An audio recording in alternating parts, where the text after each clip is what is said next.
Mr. President, thank you so much for your definition of a strategic culture of inclusive regionalism, your words of comfort also to some of the countries that are passing through the Arab Spring, that sometimes things get worse before things get better.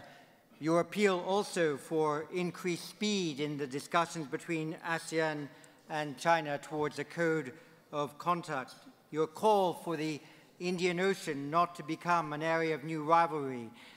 Your reassurance about the nature of Indonesian military modernization and your strong support of the principle of partnership diplomacy. You have very kindly agreed to take 3 or 4 questions.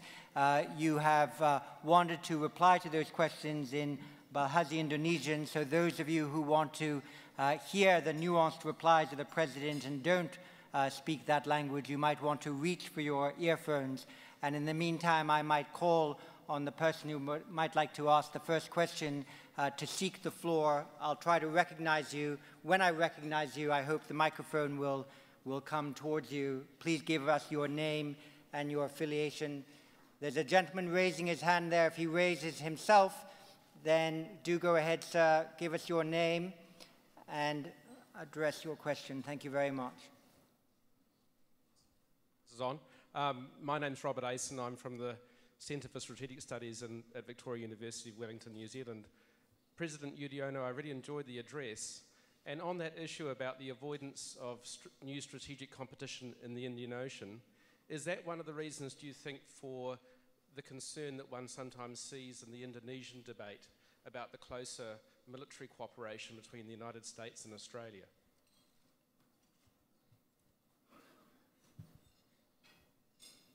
Saya tidak mengaitkan faktor geopolitik dan kemungkinan perkembangan lingkungan strategis di Indian Ocean dengan kerjasama yang baru saja terjadi antara Amerika dengan Australia. Saya sudah mendapat penjelasan tentang kerjasama di antara Amerika Serikat dengan Australia, dan Indonesia sangat mengerti apa yang dibangun dalam rangka kerjasama Australia dan Amerika Serikat itu, misalnya penambahan satuan militer secara terbatas di Darwin.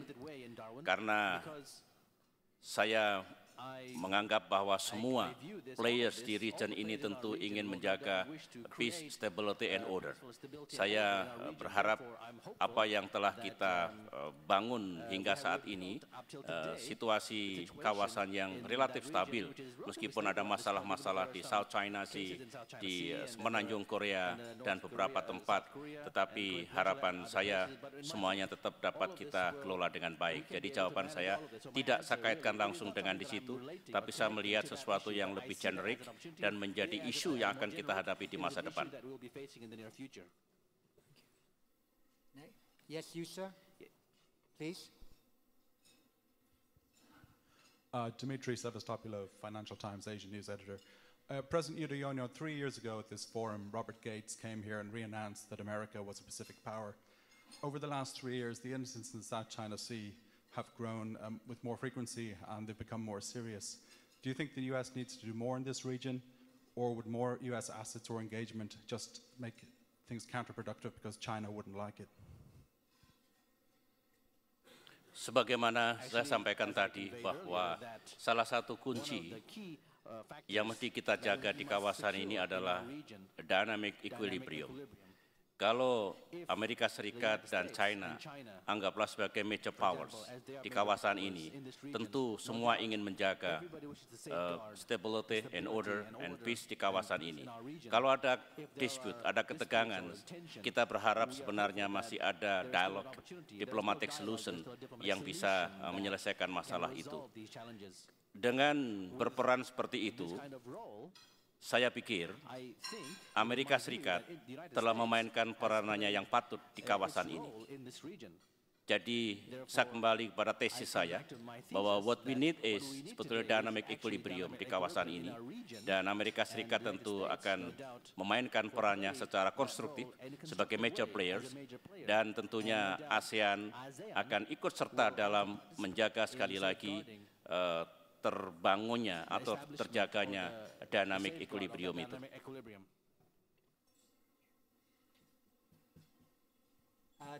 Chung Min Lee, I think, at the back, from Republic of Korea. Thank you, Mr. President. I'm from South Korea. You alluded briefly to what's happening in, for example, the Middle East, and in particular Syria.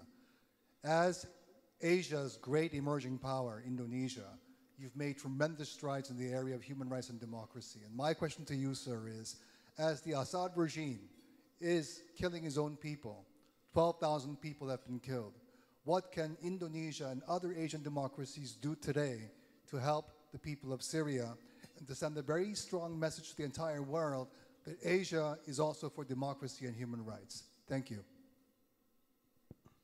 Saya melihat permasalahan di Syria, satu, masalah Syria sendiri, tanggung jawab dari negara itu untuk mencegah terjadinya kekerasan dan jatuhnya korban di pihak sipil. Jadi the government of Syria tentu memiliki tanggung jawab atas negaranya, atas rakyatnya. Yang kedua, Syria menjadi masalah internasional. Global community, Perserikatan Bangsa-Bangsa, tentu juga memiliki tanggung jawab dan harus melakukan sesuatu. Indonesia mendukung penuh apa yang dilaksanakan oleh Perserikatan Bangsa-Bangsa, oleh Liga Arab dan sebagainya. Indonesia juga berpartisipasi dalam pengiriman military observers. Kami juga membangun diplomasi agar dihentikanlah kekerasan di Syria itu dan kemudian Syria diselesaikan dengan mendengarkan aspirasi bangsa Syria. Manakala apa yang telah dilakukan Perserikatan Bangsa-Bangsa, Liga Arab dan semua tidak berhasil, tentunya harus ada sesuatu yang dilakukan lagi. Maksud saya, kita berharap misi Kofi Annan berhasil, tapi kalau ternyata mengalami jalan buntu dan kegiatan menjadi bertambah buruk, tentulah harus ada upaya internasional untuk mencegah memburuknya kekerasan itu. Perihal demokratisasi, saya tidak ingin mendikte bangsa-bangsa di Timur Tengah, di negara-negara Islam. Indonesia tentu bisa berbagi pengalaman kami di dalam melaksanakan demokratisasi, tetapi yang jelas menurut saya apa yang terjadi di wilayah Arab di Timur Tengah adalah tanda-tanda bahwa rakyat menghendaki sesuatu yang lain. Manakala itu terjadi, maka kekuasaan harus mendengar bahwa itulah yang dikehendaki rakyat. Hanya dengan cara begitu demokratisasi akan berjalan dengan baik. Satu hal, militer, pengalaman Indonesia sebelum militer ikut dalam reformasi nasional, dalam demokratisasi, militer harus mereformasi dirinya sendiri. Itulah yang dilakukan di Indonesia. Pada tahun-tahun pertama, militer mereformasi dirinya, setelah itu menghormati demokrasi, menghormati rule of law dan sebagainya, baru militer Indonesia join pada reformasi secara nasional. Pengalaman Indonesia, meskipun kami tidak menguliai, barangkali bisa dipetik bahwa semua pihak harus berada dalam proses demokratisasi dan reformasi itu.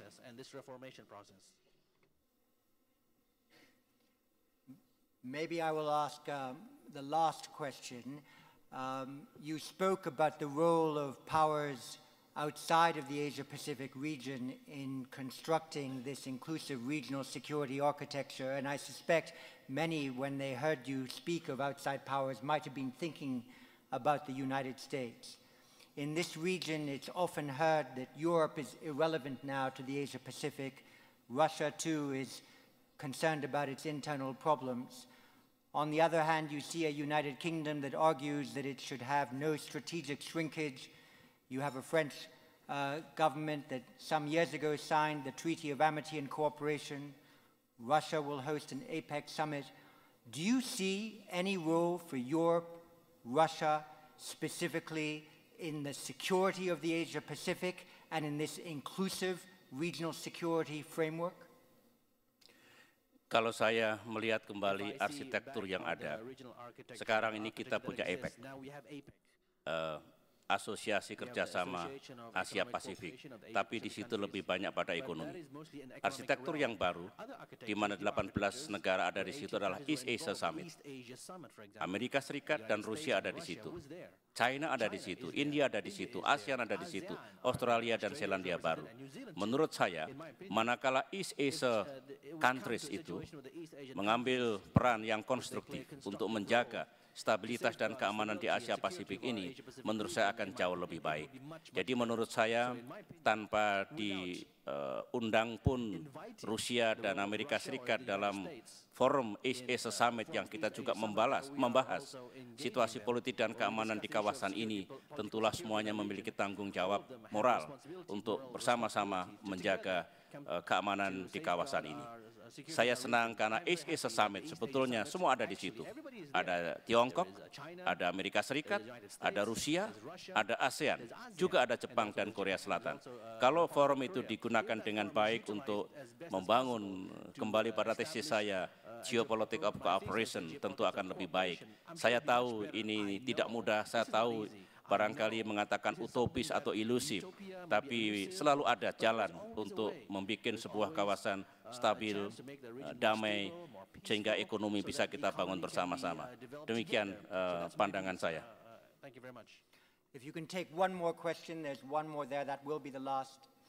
I'm sorry I didn't see you before. Richard Lloyd Parry of The Times. You spoke of the importance of win-win solutions in international disputes, which I suppose is a way of encouraging parties to compromise. Do you see a willingness to compromise on the part of the People's Republic of China recently? And if the answer is yes, in concrete terms, where do you see that willingness and where do you expect Chinese compromise? Saya tidak pada posisi untuk meminta negara besar seperti Amerika Serikat dan Tiongkok untuk berkompromi dalam arti melakukan sesuatu menurut pandangan saya. Tetapi saya yakin bahwa baik Amerika Serikat dan Tiongkok menghadapi situasi di kawasan ini, di South China Sea, pastilah ada pikiran-pikiran yang konstruktif. Saya justru berharap karena kita punya forum, di samping forum-forum yang lain, East Asia Summit itu bisa digunakan dengan baik.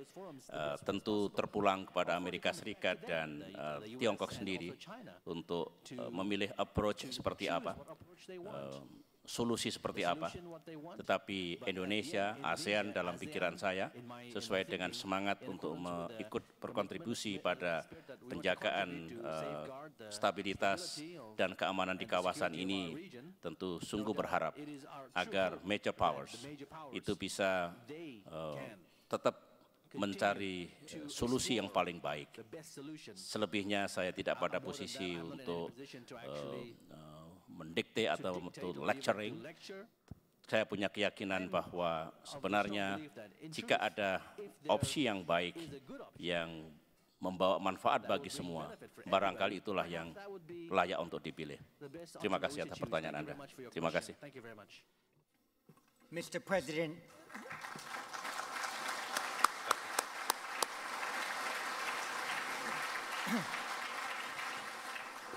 thank you very much for your wide-ranging speech, delivered exactly in the spirit of the Shangri-La Dialogue, covering all the issues of concern in the region and calling for as much defense diplomacy as possible to resolve them.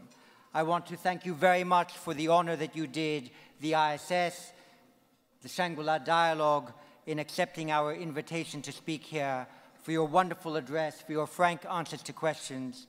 I'd like to thank also two Indonesian companies, Guthrie GTS Limited and Mr. Sukanto Tanoto of RGE Private Limited, for helping to sponsor this opening dinner. You sung for your supper, sir. It's time that you enjoy it. Thank you very much indeed.